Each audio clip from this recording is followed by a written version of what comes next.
والحمد والنعمة لك. نبی اکرم صلی اللہ علیہ وسلم نے فرمایا کلکم راع وکلکم مسئول عن رعیتہ، تم میں سے ہر ایک نگہبان ہے، چرواہا ہے، اور ہر ایک سے اس کی رعایا کے بارے میں پوچھا جائے. ایک آدمی اپنے گھر کی ذمہ دار ہوتا ہے، اس سے گھر والوں سے پوچھا جائے. ایک آدمی اپنے محکمے کا ذمہ دار ہوتا ہے تو اس سے پوچھا جائے. ایک آدمی ملک کا ذمہ دار ہے تو اس سے پوچھا جائے گا. یہ ساری درجہ بدل جائے. جب سارے ہی چھوڑ دیں، بھلائی کی دعوت ہی کوئی نہ دے، نیکی کا حکم ہی کوئی نہ کرے، برائی سے منع ہی کوئی نہ کرے، تو اس کے بارے میں ترمذی شریف میں جناب رسول اللہ صلی اللہ علیہ وسلم کا فرمان مبارک ہے. حضرت حذیفہ رضی اللہ تعالیٰ عنہ اس حدیث کے راوی ہیں. جناب رسول اللہ صلی اللہ علیہ وسلم نے فرمایا کہ تم ضرور نیکی کا حکم دو اور ضرور برائی سے منع کرو، وگرنہ وہ وقت قریب ہے کہ اللہ تبارک و تعالی اپنا عقاب یا اپنا عذاب تم پر نازل کرے. یہ عذاب کس صورت میں آئے گا، اس کی وضاحت جناب رسول اللہ صلی اللہ علیہ وسلم نے فرمائی. ہماری امت پر مجموعی طور پر عذاب نہیں آئے گا، یہ حضور صلی اللہ علیہ وسلم نے دعا فرمائی تھی، وہ مقبول ہوئی ہے. لیکن عذاب کس طرح کا آئے گا؟ یہ امر بالمعروف چھوڑ دیں، نہی عن المنکر چھوڑ دیں، تو جناب رسول اللہ صلی اللہ علیہ وسلم نے فرمایا کہ پھر ایسا وقت آ جائے گا کہ تم اللہ سے دعا کرو گے، تمہاری دعا قبول نہیں ہوگی. یہ عذاب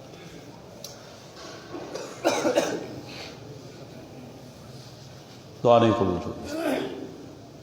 اس وجہ سے امت میں سب لوگوں کے لیے، چاہے وہ مرد ہیں یا خواتین ہیں، فرد ہیں یا کسی جماعت سے تعلق رکھتے ہیں، سب کے لیے درجہ بدرجہ اس پر عمل کرنا ضروری ہے.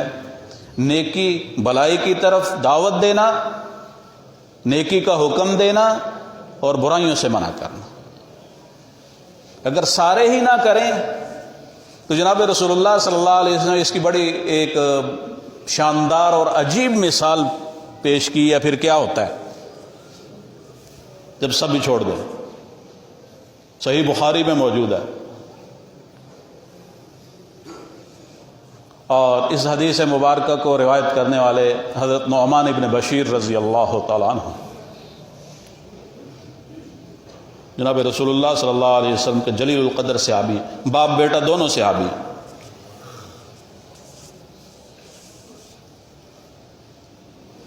جناب رسول اللہ صلی اللہ علیہ وسلم نے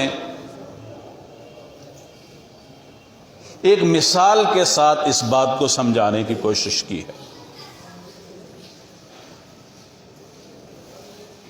آپ نے فرمایا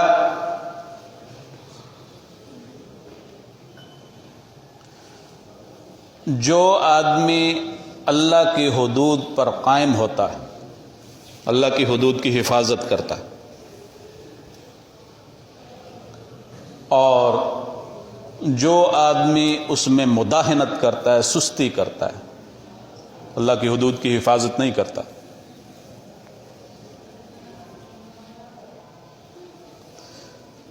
ان دو قسم کے لوگوں کی مثال جناب رسول اللہ صلی اللہ علیہ وسلم نے اس طرح بیان فرمائی کہ ایک جماعت ہے، قوم ہے، وہ جہاز پر سفر کرتے ہیں، بڑی کشتی پر، جہاز پر. جہاز جو ہیں بڑے بڑے ہوتے ہیں. حضرت والد ماجد رحمہ اللہ نے فرمایا کہ جب وہ حج کے لیے گئے تھے سفینہ حجاج، بحری سفر سے، اس جہاز کی 11 منزلیں تھیں. وہ پاکستان نے جرمن سے خریدا تھا. وہ پاکستان کی اتنی استطاعت، انہوں نے جب ایکسپائر کر دیا، پاکستان والوں نے خرید لیا تو وہ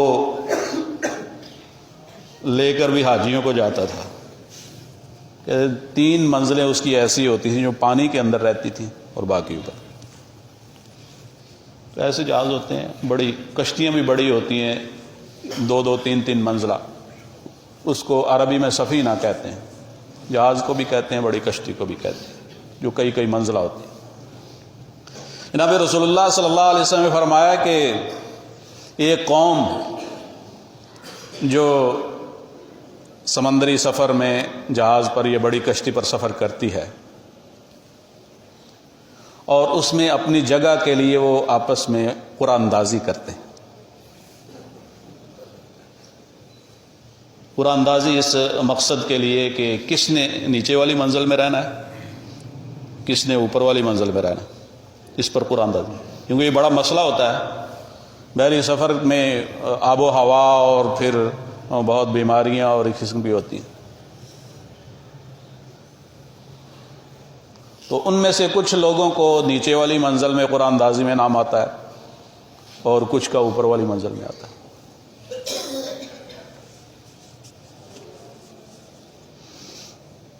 اب ظاہر بات ہے کہ اوپر والے جو ہیں ان کو کچھ ہوا شوا لگتی ہے اور نیچے والے جو ہیں ان کو ہوا نہیں لگتی. اوپر والے پانی بھی آسانی سے حاصل کر لیتے ہیں، سمندر سے ڈول ڈالا اور نکال لیا، اور نیچے والے جو ہیں ان کو نہیں، ان کو پہلے اوپر جانا پڑے گا، پھر اوپر سے وہ کرنا پڑے گا.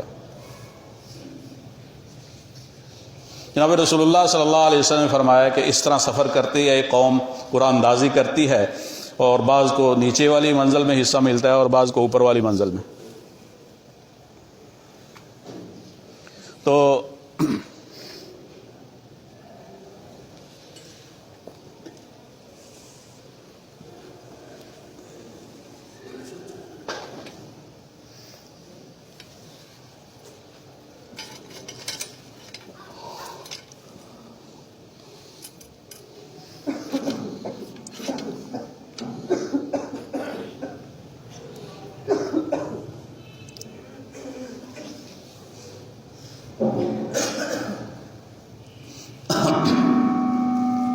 ایسی کیفیت میں نیچے والی منزل سے ایک آدمی اوپر آتا ہے اور وہاں سے اپنا ڈول ڈال کر جو ہے وہ سمندر سے پانی نکال کر نیچے لانے کی کوشش کرتا ہے. اس پانی نکالنے ظاہر بات ہے کہ پانی نکالتے ہوئے گرتا ہے ادھر ادھر. اوپر والے لوگ جو ہیں وہ تنگ ہوتے ہیں، وہ کہتے ہیں کہ نہیں، ہم تمہیں نہیں نکالنے دیں گے. تو آگ ہمیں تنگی میں مبتلا کرتا ہے، پانی یہاں گر جاتا ہے، پھسلن ہو جاتی ہے اور دھکے پڑتے ہیں، گرتے ہیں لوگ. یہ ساری باتیں جو پانی گرنے کے ساتھ ہوتی ہیں آپ دیکھتے رہتے ہوں.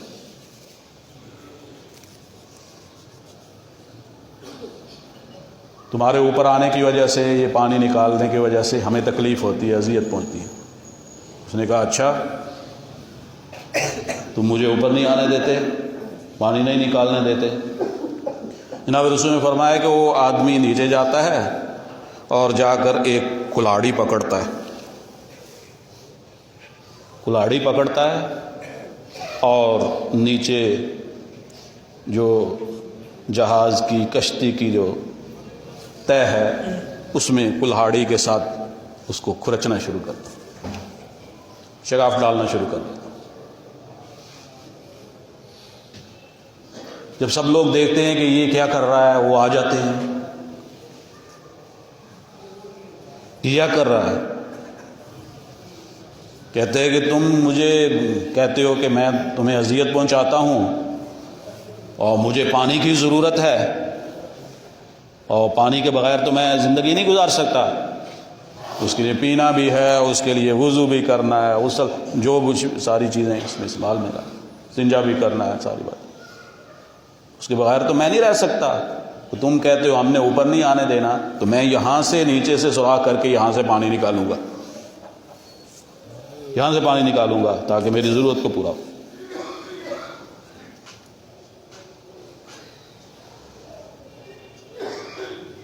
نبی رسول اللہ صلی اللہ علیہ وسلم نے فرمایا کہ اگر وہ سارے جہاز والے اس آدمی کے ہاتھ کو روک لیں گے تو وہ خود بھی بچ جائیں گے اور وہ بھی بچ جائے گا. جہاز بھی بچ جائے گا، وہ آدمی بھی بچ جائے گا، اور سارے جہاز والے بھی بچ جائیں گے۔ اور اگر جہاز والے کہیں ہمیں کیا، ٹھیک ہے تم نیچے سے نقب لگاتے رہو، سوراخ نکالتے رہو، ہمیں کیا، ہم تو دوسری منزل پہ ہیں، ہم تو دوسری منزل پہ آرام سے بیٹھے ہیں۔ تو جناب رسول اللہ صلی اللہ علیہ وسلم نے فرمایا کہ جب وہ پانی پھر آئے گا، اس کے ساتھ نہ وہ آدمی بچے گا، نہ سارے جہاز والے بچیں گے، اور نہ جہاز بچے گا، ڈوب جائے گا۔ یہ حال ہے امر بالمعروف اور نہی عن المنکر کرنے والوں کو۔ اگر مسلمانوں میں ایک جماعت جس کے ذمے یہ کام ہے وہ کہے کہ ٹھیک ہے یہ کر رہے ہیں ہمیں کیا ہے، وہی کر رہے ہیں ہمیں کیا ہے، جیسا کہ آج کل ماحول بن گیا ہے، اور جو کرتا ہے کرنے دو، اس کا اپنا کام۔ جب یہ ہوتا ہے تو یاد رکھیں پھر سفینہ سارا ڈوبا کرتا ہے۔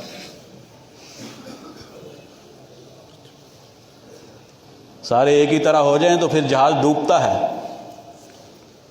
اس وجہ سے اجتماعی جہاز کو برقرار رکھنے کے لیے یہاں ایک جماعت ایسی ہونی چاہیے جو اللہ کا حکم ہے، تاکیدی طور پر حکم ہے کہ تم میں سے ایک جماعت ایسی ہونی چاہیے جو لوگوں کو بھلائی کی طرف دعوت دے، اور ان کو نیکی کا حکم کرے، اور ان کو برائی سے منع کرے۔ اگر یہ کام کرے گی تو اللہ تبارک و تعالی نے فرمایا یہی لوگ کامیاب ہونے والے ہیں۔ یہ دنیا کی زندگی میں بھی کامیاب ہو جائیں گے، اور خدا کی بارگاہ کے اندر بھی کامیاب ہو جائیں گے۔ دعا فرمائیں کہ اللہ تبارک و تعالی ہم سب کو اپنی ذاتی اصلاح کی بھی توفیق نصیب فرمائے، اور اجتماعی اصلاح کی توفیق مجھے۔